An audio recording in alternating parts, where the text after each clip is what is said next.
High শিক্ষার্থী বন্ধুরা, আশা করি তোমরা ভালো আছো।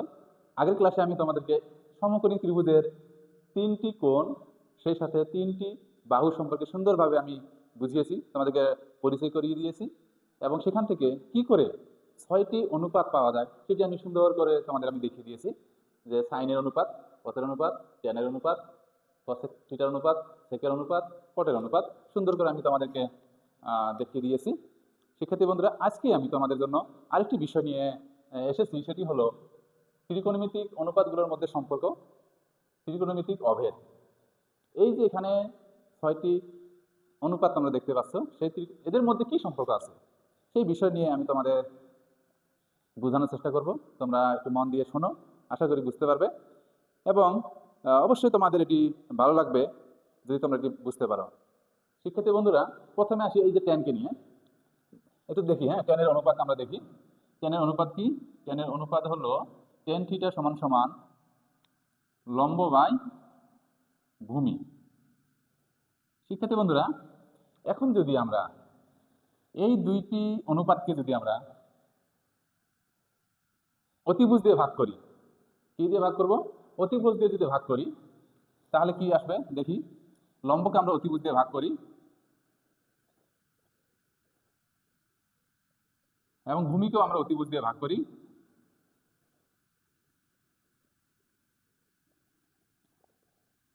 এখানে একটু তোমাদের লিখে দেই, লব ও হরকে অতিভুজ দ্বারা ভাগ, অতিভুজ দ্বারা ভাগ করি, অতিভুজ দ্বারা ভাগ করি। তাহলে দেখো শিক্ষার্থী বন্ধুরা, এখানে আমরা দুইটি অনুপাত পেয়েছি। কয়টি অনুপাত পেয়েছি? এখানে আমরা দুইটি অনুপাত পেয়েছি। এখান থেকে মিলিয়ে নাও তো সেই অনুপাতগুলো কি কি। লম্ব বাই অতিভুজ, লম্ব বাই অতিভুজে কি হয়? Sine theta. ভূমি বাই অতিভুজ, ভূমি বাই অতিভুজে কি হয়? কস থিটা হয়।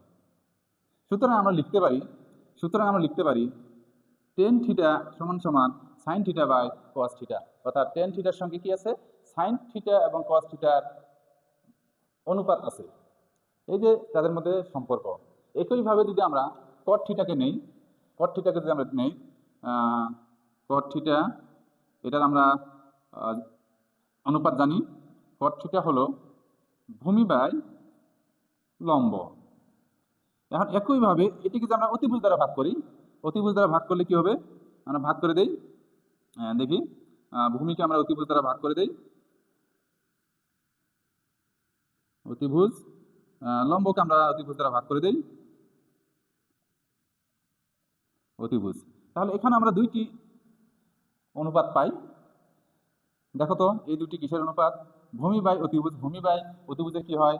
সমান সমান কি হয়? Cos theta. এবং লম্ব বাই অতিভুজে কি হয়? Sine theta. সুতরাং আমরা লিখতে পারি cot theta equal to cos theta by sine theta. এখানে আমরা দেখি কটের সঙ্গে সাইন এবং কসের কি ধরনের সম্পর্ক রয়েছে। তো এখান থেকে আমি তোমাদের দুটি সম্পর্ক বুঝাইলাম। এরপরে আমরা আসবো এখন ত্রিকোণমিতিক অভেদ। ত্রিকোণমিতিক অভেদ, ত্রিকোণমিতিতে সাধারণত তিনটি অভেদ আছে, যেগুলো খুবই খুবই ইম্পর্টেন্ট তোমাদের জন্য, কারণ তোমরা তো অঙ্ক প্র্যাকটিস করবে, সেটা শিখবে, শিখে পরীক্ষা হলে যাবে।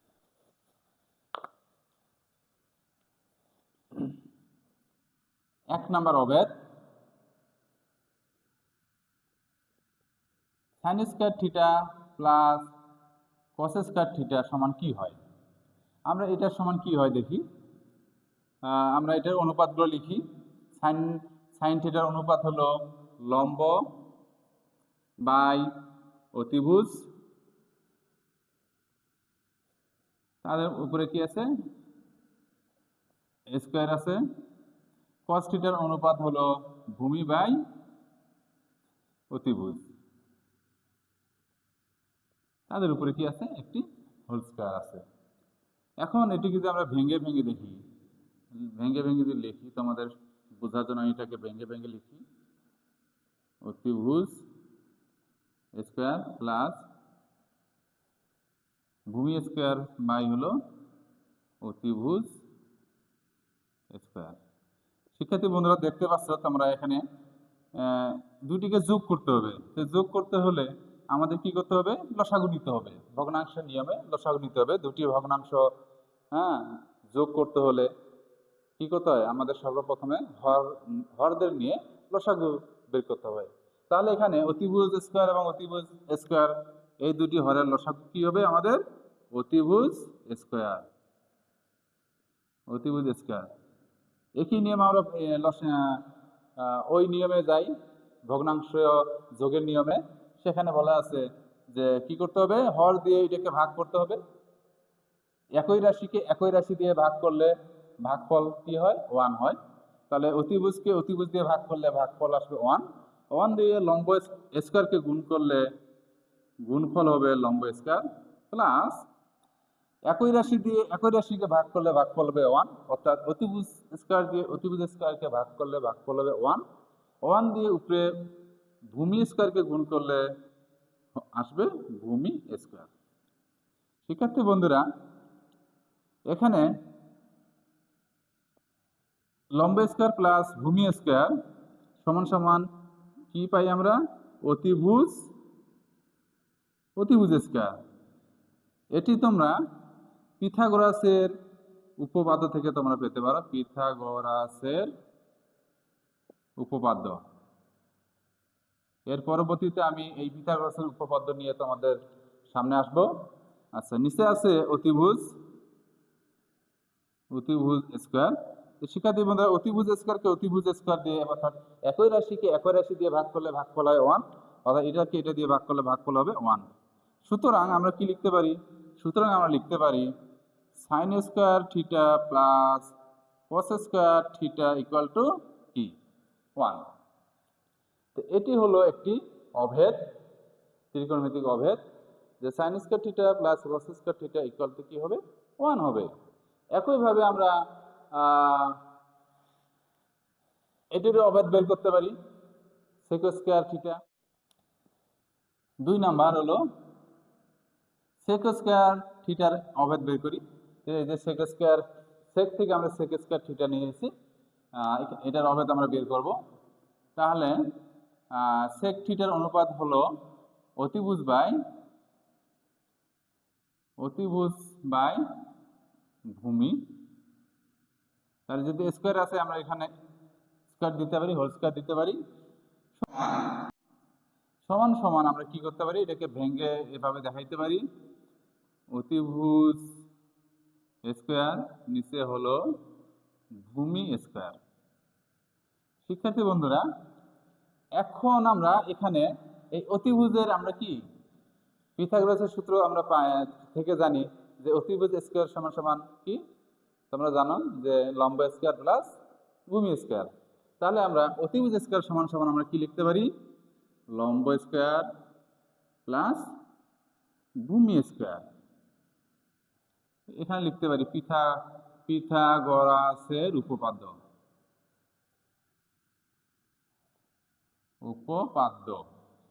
নিচে আছে ভূমি স্কয়ার। এই এখানে একটি বোঝার বিষয় আছে, এই ভূমি স্কয়ারটি লম্ব এবং ভূমি উভয়ের নিচে ভাগ আছে। এটাকে আমরা সেপারেট করে দেখিয়ে দেই, যে লম্ব স্কয়ার ভাগ হলো ভূমি স্কয়ার প্লাস ভূমি স্কয়ার ভাগ হলো ভূমি স্কয়ার। শিক্ষার্থী বন্ধুরা, এই অনুপাতে আমরা দেখি যে লম্ব বাই ভূমিতে কি হয়, লম্ব বাই ভূমিতে তোমরা দেখো এখানে কি হয়, টেন থিটা। লম্ব বাই ভূমিতে হয় টেন থিটা। তাহলে আমরা এখানে লিখবো কি, টেন থিটা, তার উপরে কি লিখবো আমরা, হোল স্কয়ার। যেহেতু স্কয়ার আছে হোল স্কয়ার লিখবো। এবং এদিকে ভূমি স্কয়ার দিয়ে ভাগ করলে, অর্থাৎ একই রাশিকে একই রাশি দিয়ে ভাগ করলে ভাগফল 1 হয়। তাহলে এখানে আমরা লিখতে পারি 1। সুতরাং আমরা কি লিখতে পারি, সেক স্কয়ার থিটা সমান সমান টেন স্কয়ার থিটা প্লাস 1 লিখতে পারি। শিক্ষার্থী বন্ধুরা, এটি আরেকটি অভেদ, সেক স্কয়ার থিটার অভেদ, tan square theta plus 1। 3 number হলো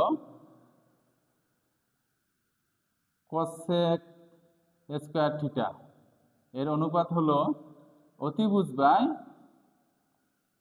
অতিভুজ অতিভুজ বাই লম্ব। যেহেতু স্কোয়ার আছে তাহলে এখানে আমরা হোল স্কোয়ার করে দিতে পারি, সমান সমান অতিভুজ স্কোয়ার নিচে হলো লম্ব স্কোয়ার। একইভাবে আমরা অতিভুজ স্কোয়ার সমান সমান কি পাই? অতিভুজ স্কোয়ার সমান সমান আমরা লম্ব স্কোয়ার প্লাস ভূমি স্কোয়ার পাই, নিচে আছে লম্ব স্কোয়ার।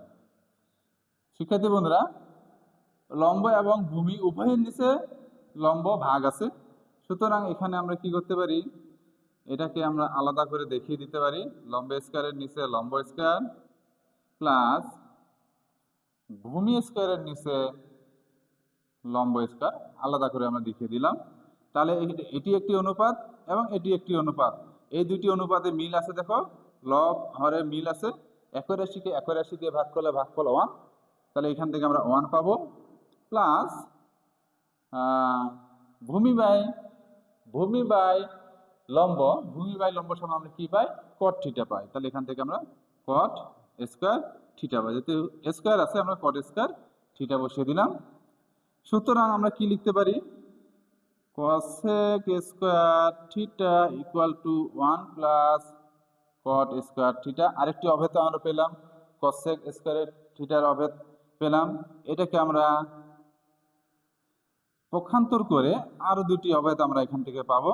যদি আমি 1 কে এই পাশে নিয়ে আসি তাহলে cosec square theta minus 1 equal to cot square theta, অথবা যদি আমি কট স্কোয়ার থিটাকে পাশে নিয়ে আসি তাহলে cosec square theta minus cot square theta equal two 1। আমরা আরো 3টি অভেদ এখান থেকে পাইতে পারি। তো শিক্ষার্থী বন্ধুরা, আমার ক্লাস যদি তোমাদের ভালো লেগে থাকে তোমরা আমার ক্লাসটি দেখবে, লাইক করবে, কমেন্ট করবে। প্রশ্ন থাকলে আমার কমেন্ট বক্সে প্রশ্ন করবে, আমি উত্তর দেওয়ার চেষ্টা করব। সঙ্গে থাকার জন্য সবাইকে ধন্যবাদ।